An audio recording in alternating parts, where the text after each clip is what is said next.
All right, it wasn't long after the first I love you that Laura and Grant started talking about their dreams and wishes and wondering what life would be like if they were husband and wife. During the rest of that spring and summer, they continued to dream and even looked at rings a couple of times.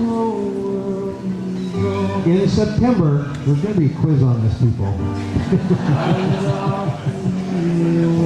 In September, Grant suggested that it would work out better for both of them if he proposed in the summer of 2009. For a possible winter of 2009 or a summer of 2010 wedding.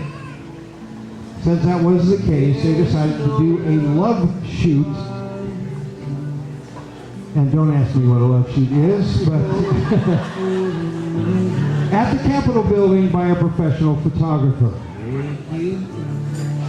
So on November 7th, they met at the Capitol building to get some pictures taken. However, Grant was acting a little weird, as if everything was not quite as it seemed. Apparently, Grant had worked out some code words with the photographer, and they decided that when he asked about her memory card, that would mean Grant was ready to propose. In the middle of the shoot, they had moved to one of the outdoor park yards, and being November, it started to flurry a little bit. And Grant knew that it was now or never. So he asked the photographer, how many pictures would fit on your memory card? The photographer got ready, and Grant got down on his knee, then lost his composure, and barely squeaked out, Laura, will you marry me?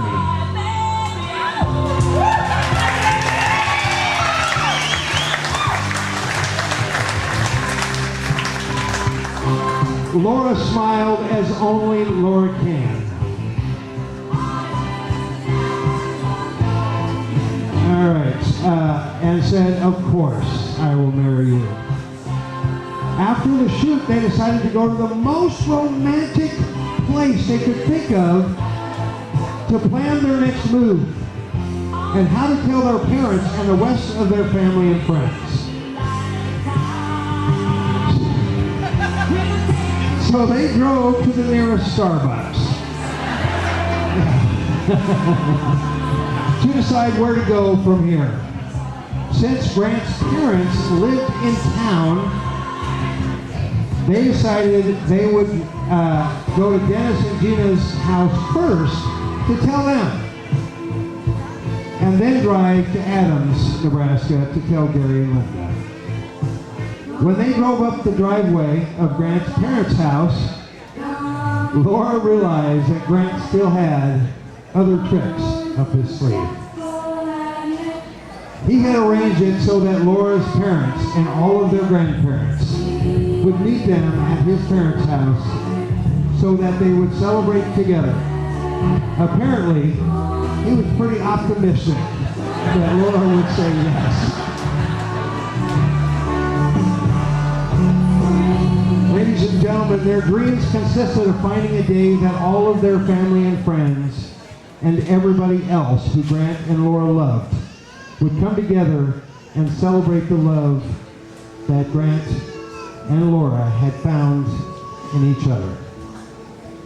A day very much like today, when they could tell everyone they loved, and Uncle Steve,